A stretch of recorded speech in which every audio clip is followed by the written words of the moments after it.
Vamos aqui resolver um problema sobre condução térmica e lei de Fourier, envolvendo junções. Prestem atenção porque esse exercício é bastante interessante. Vejam só, ele diz o seguinte: tem-se 3 cilindros de seções transversais iguais de cobre, latão e aço, cujos comprimentos são, respectivamente, 46 centímetros, 13 centímetros e 12 centímetros. Soldam-se os cilindros formando o perfil em Y, indicado na figura. O extremo livre do cilindro de cobre é mantido a 100 graus Celsius e os cilindros de latão e aço a 0 graus Celsius.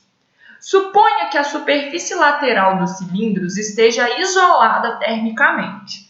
As condutividades térmicas do cobre, latão e aço valem, respectivamente, 0,92, 0,26 e 0,12, expressas em calorias por centímetro segundo vezes grau Celsius. No regime estacionário de condução, qual a temperatura da junção? Vejam, o problema está falando para a gente que existem 3 tipos de materiais unidos, certo? E através das extremidades desses materiais existe uma diferença de temperatura.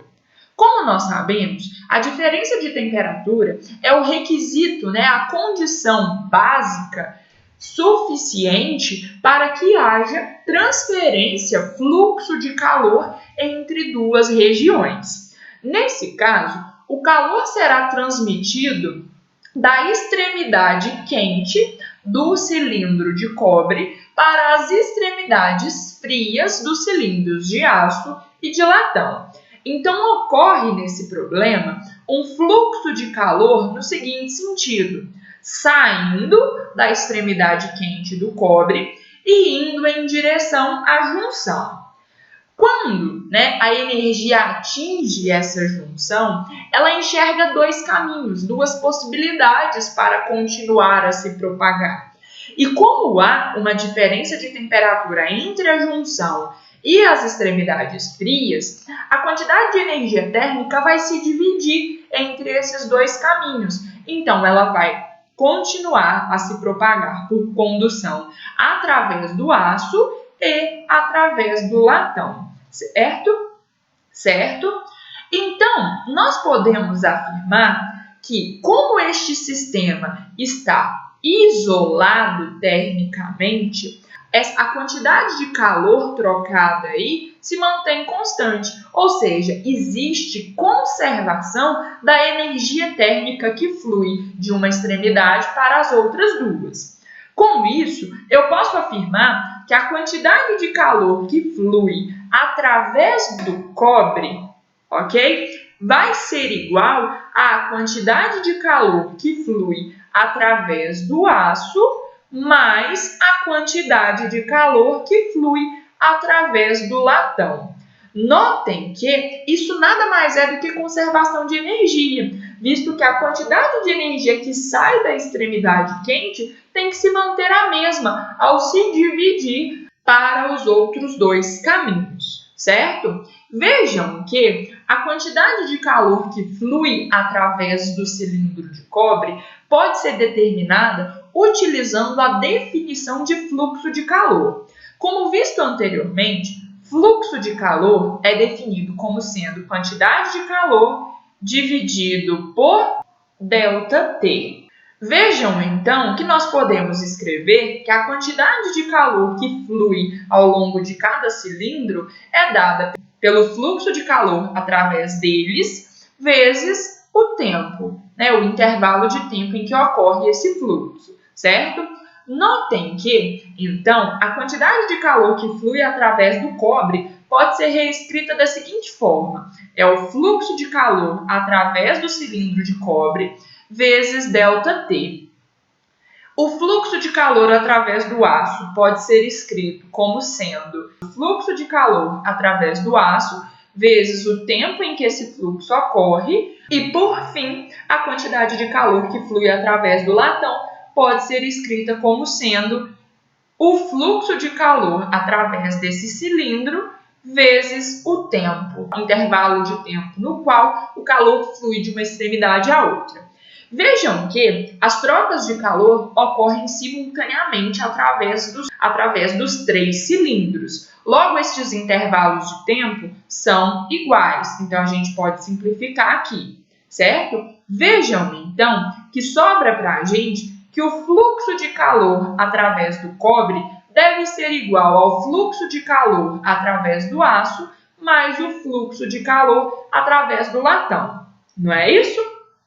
Notem que, através da lei de Fourier, nós podemos escrever como estes fluxos se comportam em cada material. Vejam, no caso do cobre, o fluxo de calor é dado pela condutividade térmica do cobre, que multiplica a sua área de seção transversal vezes a diferença de temperatura entre as suas extremidades, dividida pelo comprimento deste cilindro. Então, está aqui, comprimento do cobre, do cilindro de cobre.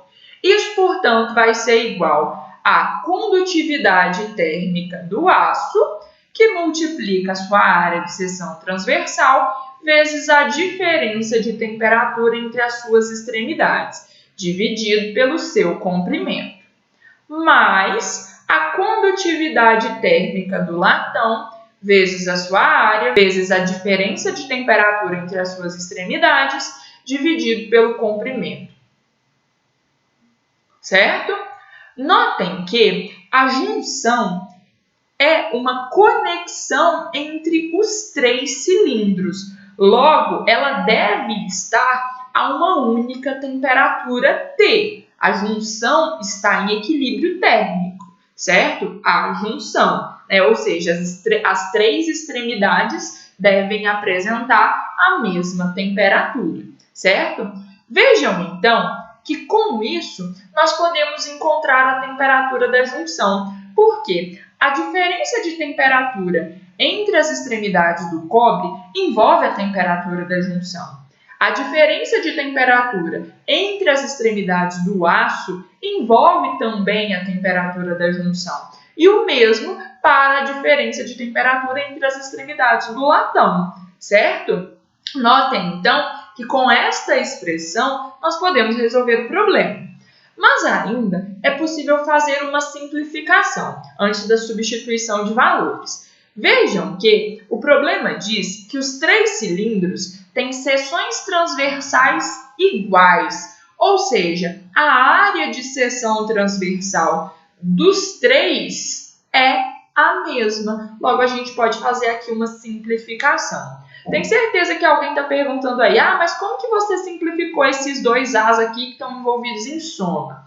Eu tenho que colocar eles em evidência, tá? Se eu coloco eles em evidência, eles vão ficar multiplicando o termo K vezes ΔT sobre L mais K vezes ΔT sobre L, e aí a gente pode fazer a simplificação, ok? Então, coloquem em evidência aí, porque isso vai ficar claro para vocês, certo?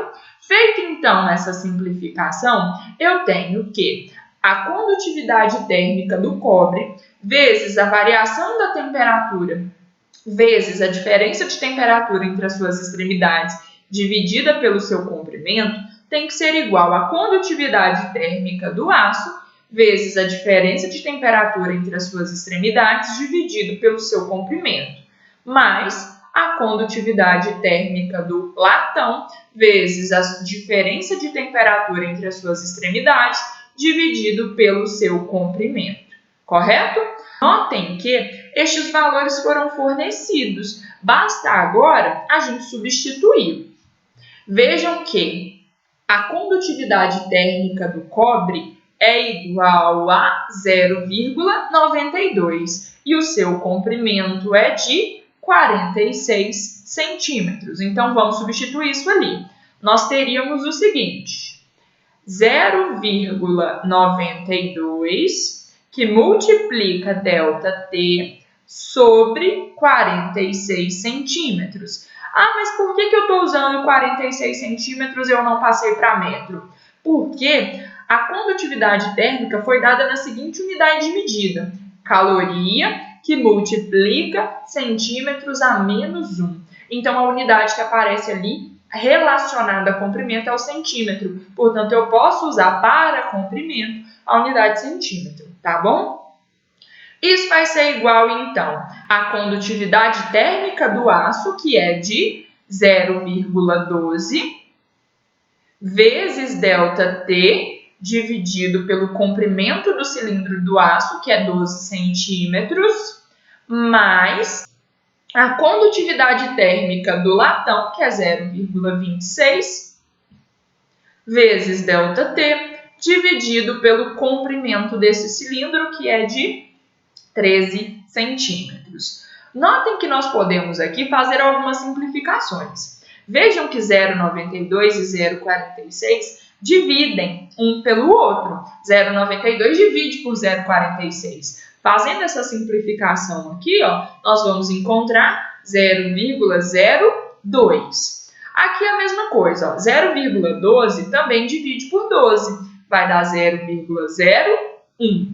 E aqui também, 0,26 divide por 13. Quanto que dá isso? Isso vai dar 0,02. Sendo assim, a nossa expressão se torna 0,02 que multiplica ΔT, que é igual a 0,01 que multiplica ΔT, mais 0,02 que multiplica ΔT. Notem que essas diferenças de temperatura são em relação a cada cilindro. Então, no caso aqui, é em relação às extremidades do cobre, no caso aqui, é em relação ao aço e no caso aqui, ao latão. Sendo assim, nós podemos abrir essa expressão. Veja que nós podemos escrever o seguinte: 0,02 multiplica a diferença de temperatura entre as extremidades do cilindro de cobre.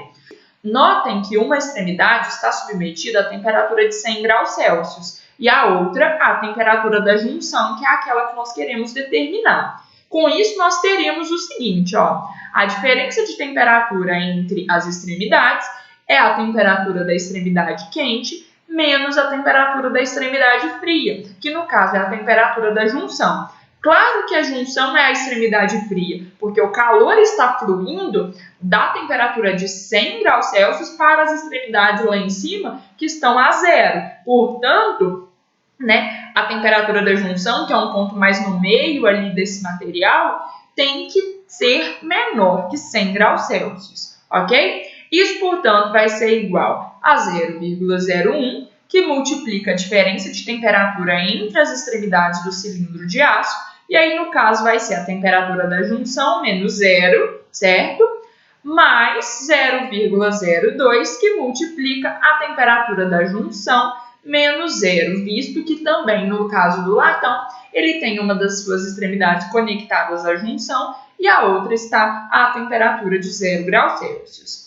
Notem que nós podemos fazer aqui uma distributiva. Fica 0,02 vezes 100 e depois 0,02 vezes t, correto? Com isso, nós encontramos que 0,02 vezes 100 é igual a 2, 0,02 vezes menos t é menos 0,02t.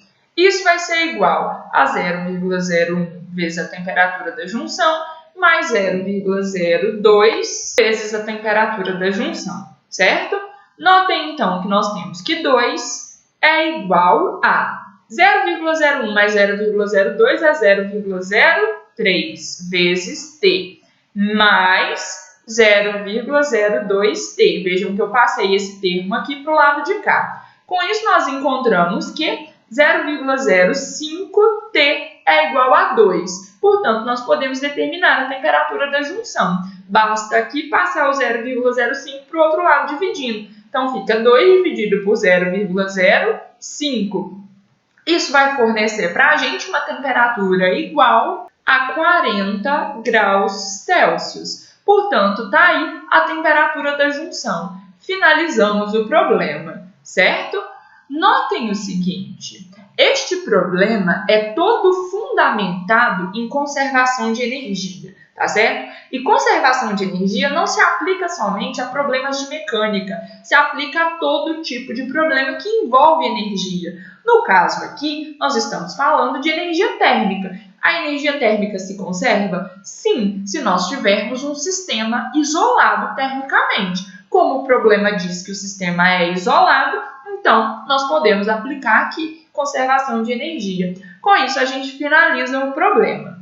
Façam agora a lista de atividades sugeridas e qualquer dúvida me procure, tá bom? Até mais, gente!